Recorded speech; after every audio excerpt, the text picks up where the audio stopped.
So, just to clarify, this is not a book about forging ahead through failure, or about how it takes 100 bad ideas, failures, to come up with a good one, or about grit or resilience in the face of failure. What I'll be doing with you here is supporting you in building a few key habits of mind and action, mental skills that will allow you to acquire new capabilities quickly and continuously. This is an essential ability in today's world. One of those mental skills, often the most difficult to develop, is the ability to accept the discomfort and disequilibrium that is an inevitable part of learning something new. Sometimes that involves accepting failure, but more often it simply means learning to be okay with slowness, awkwardness, not being clear about things, having to ask embarrassing questions. That is, learning to be okay with being bad first on the way to getting good. Interestingly, learning to be bad first, along with the other 3 mental skills I'll share with you throughout this audiobook, can actually make it less likely that you'll fail massively during the learning process. But more about that later in Chapter 8. The important thing for our purposes here is that the ability to be bad first, along with the other mental skills you'll learn, is necessary to being a world-class learner, which is key to our success here in the 21st century. Why being bad first is so essential now. Let's talk a bit more about why this is so. Unless you're living somewhere deep in the equatorial rainforest or on top of a mountain, you know that we're living in an era of unprecedented change, driven largely by the enormous daily proliferation of new knowledge. One fascinating way to conceptualize the viral growth of human knowledge was posited in the early 1980s by futurist Buckminster Fuller. In his book, The Critical Path, he established a concept he called the knowledge doubling curve. He started by assuming that all of humankind's collective knowledge in the year AD 1 was equal to 1 knowledge unit.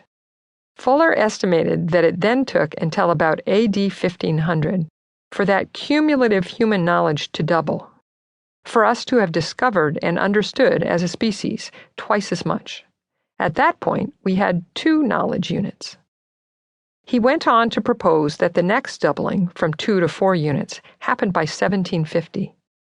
He suggested that this second doubling was significantly accelerated by the invention of the printing press and the building of ocean-going ships that could travel fairly reliably from region to region, both of these innovations serving as powerful knowledge-spreading mechanisms.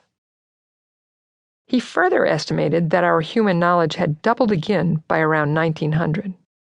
So, according to Fuller's theory, at this point, 1900 years from the beginning of his knowledge doubling curve, we humans had acquired or created 8 knowledge units. Pretty good work on the part of humanity, but we were just getting started. At this point, the curve really started to accelerate. Fuller proposed that the next doubling occurred around 1950, the next in the mid-70s, and the next in the late 1980s. And the acceleration continues. Today, researchers estimate that human knowledge is doubling every 12 months. And some project that within the decade, it could be doubling every 12 hours. Let's take a minute and put that into individual human terms. My mom's dad was born in 1887, right around the 3rd doubling, when Fuller's model assumes human knowledge had increased to 800% of what it had been in the year AD 1. But by the time my children, his great-grandchildren, were born in the 1980s, human knowledge had already increased again by 800% from when he was born. You're hearing that correctly. Our knowledge had expanded as much during that 100-year period as it had during the preceding 1900 years.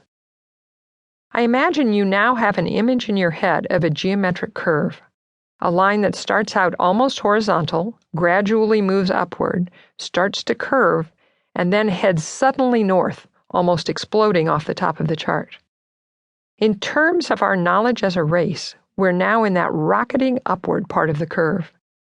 But what does that mean for us day to day? More than anything else, it means we have more options. This ramping up